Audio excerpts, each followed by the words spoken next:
प्रेम म्हणजे फक्त I love you म्हणणं असतं का? प्रेम म्हणजे वेळ देणं, समजून घेणं आणि कधी कधी स्वतःचा इगो बाजूला ठेवणं. आज बोलूया ना जाने कौन आ गया बद्दल.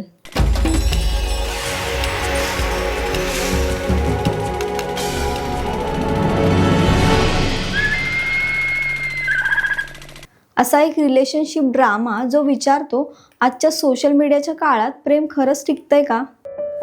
प्यार बड़े कमाल की फीलिंग है ये प्यार. रोमॅन्टिक ड्रामा हा प्रकार सिनेमात नेहमीच लोकप्रिय राहिला आहे. पण आजच्या काळात प्रेमकथा बदलल्या आहेत.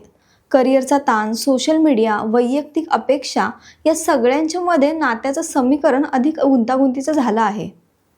ना जाने कौन आ गया ही कथा याच आधुनिक नात्यांच्या वास्तवाकडे पाहण्याचा प्रयत्न करते.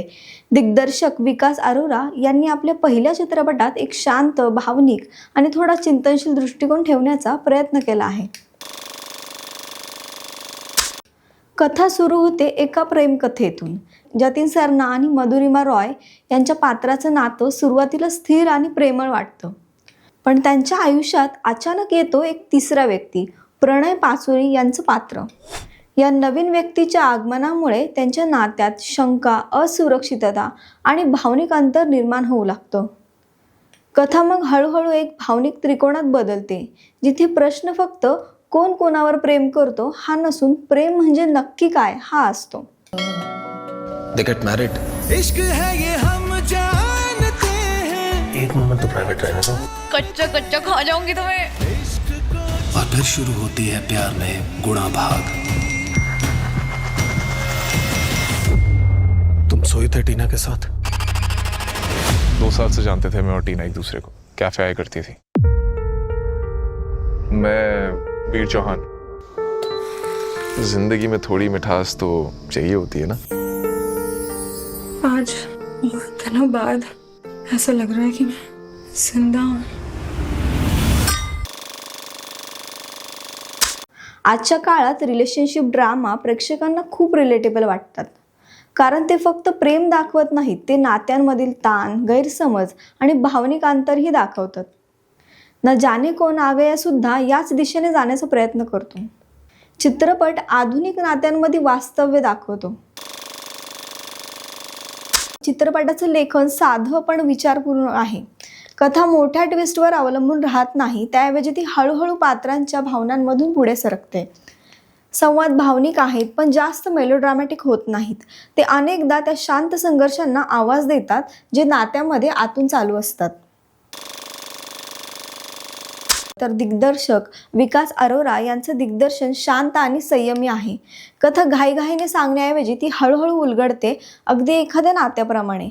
काही प्रेक्षकांना चित्रपटाची ही संथ गती थोडी जड वाटू शकते, पण ते प्रेक्षक भावनिक आणि रिलेशनशिप ड्रामा आवडीने पाहतात.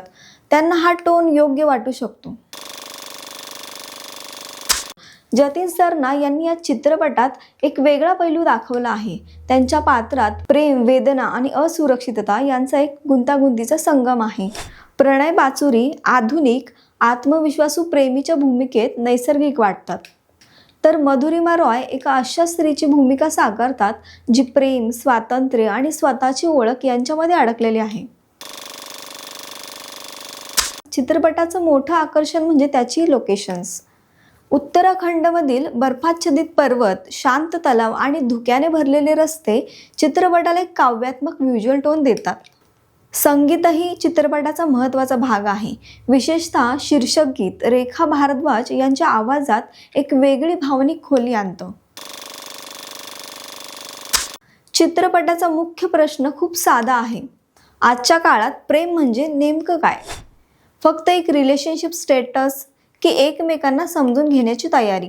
ना जाने कौन आ गया आधुनिक नात्यामधील भावनिक अंतर, असुरक्षितता आणि स्वतःला शोधण्याच्या प्रवासाबद्दल बोलतो.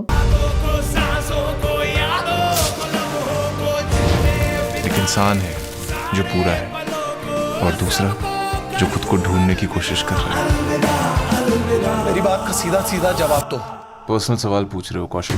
तुम्हारा अब ये पर्सनल मेरे पर्सनल के साथ मिक्स हो चुका है.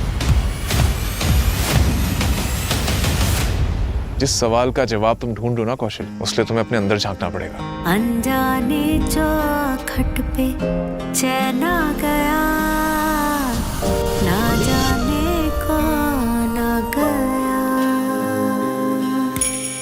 ना जाने कोण आ गया हा मोठ्या ट्विस्ट आणि ड्रामावर चालणारा चित्रपट तर मुळीच नाही. तो साधा आहे, शांत आहे आणि भावनांवर आधारित आहे. काही प्रेक्षकांना त्यांची संत गती थोडी कमी वाटू शकते, पण त्यातील परफॉर्मन्स, संगीत आणि रिलेटेबल थीम्स यामुळे एक प्रामाणिक रिलेशनशिप ड्रामा ठरतो. शेवटी ना जाने कोण आ गया एक साधा आणि महत्त्वाचा प्रश्न विचारतो. प्रेम म्हणजे फक्त एकत्र राहणं असतं का, की एकमेकांना खरोखर समजून घेणं? आणि कदाचित याच प्रश्नाचं उत्तर शोधणं हा चित्रपटाचा खरा प्रवास आहे.